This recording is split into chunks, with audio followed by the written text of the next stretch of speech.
Hey, what's up YouTube? It's Bobby, aka Paginator, and my reading slump is over.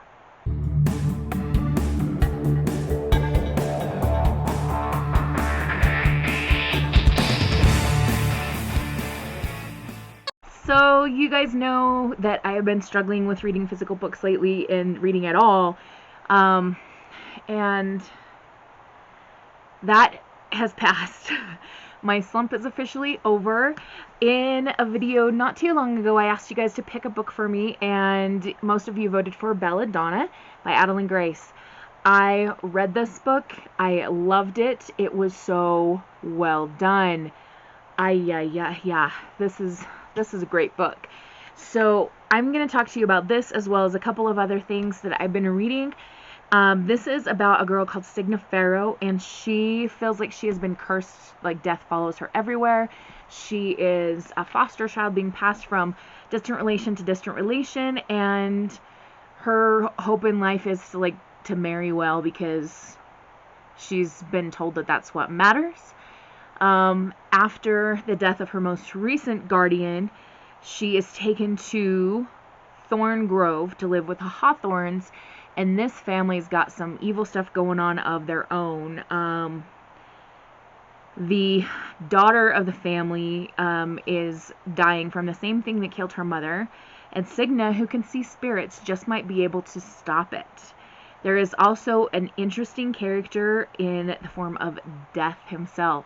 Signa kind of has this alliance with him, like he helps her kind of figure some things out in terms of powers that she didn't realize she had. And yeah, I don't dare say much more because I don't want to spoil it, but I will say the writing in here is very well done. There was only like one teeny tiny detail that I remember bothered me, but at this point I don't even remember what it was. And the characters were great. It is quite dark. It is very atmospheric and moody and dark. So don't go into it expecting something light and fluffy, because it's not. But it is very much worth the read. After Belladonna, I read Lore Olympus Volume 3. This is part of an adult graphic novel series that I think is a webtoon and then has been printed as a book. I always get the paperback copies. They come out at the same time, the hardback and the paperback copies, which I kind of like because then you can pick which one you'd prefer. In this series, we're in the realm of the Greek gods, and we have Hades and Persephone as our main characters. This is a Hades and Persephone retelling.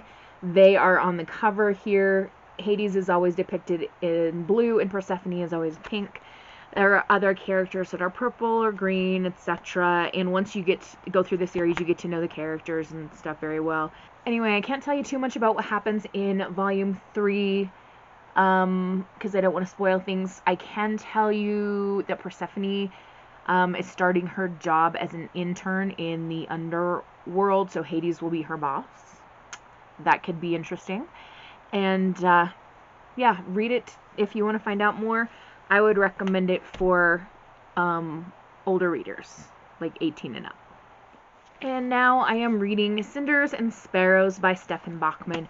This has a little bit of a similar vibe, a couple of elements that are similar to Belladonna, in that we have a young girl who has been brought to a mansion. Well, actually, in this case, it's a castle, and spooky things happen there. In this one, our main character is Zita, and she is sent a letter where she's living in this small town. She's working like as a kind of a maid for this horrible woman. She's always thought she was like an orphan, and so she's kind of in this orphanage / like I have to work to earn my keep kind of situation. And this letter tells her, you're the long lost heir to this castle, so we need you to come right away. And when she gets there, she's not exactly given a super warm welcome, because there's a woman who's living there who's like, she's a witch. Not in the witch sense of like casting spells, but as in like, I want to say the B word, but I'm trying not to. It rhymes with witch. Anyway, There are also two castle servants that are younger, like her, named Bram and Miniver, and they are more welcoming than the adult lady. There's also a lawyer figure who's like helped to track her down. And she finds out like she's the long lost daughter of the family here, and there's some other things that she finds out, but even though I'm only like a quarter of the way through, there are some things that I'm not going to share with you because I want you to experience them for yourselves if you pick this book up and read it. I am really enjoying it so far. I'm going to do some more reading tonight and go from there. That's going to be it for this video. I know it's super short. I just honestly don't have much else to talk about in terms of bookish content. I am taking a little break from doing the crafting junk journaling videos for at least a week or two, maybe more. I'm not sure. I mean, they're not going to completely go away, but I just need a little break because crafting was a lot.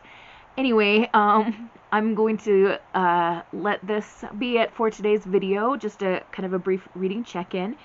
Thank you guys for picking Belladonna because that really honestly did get me out of my slump, and we'll see you all in the next one. And in the meantime, have a wonderful, magical, and bookish day. Happy reading. Adios.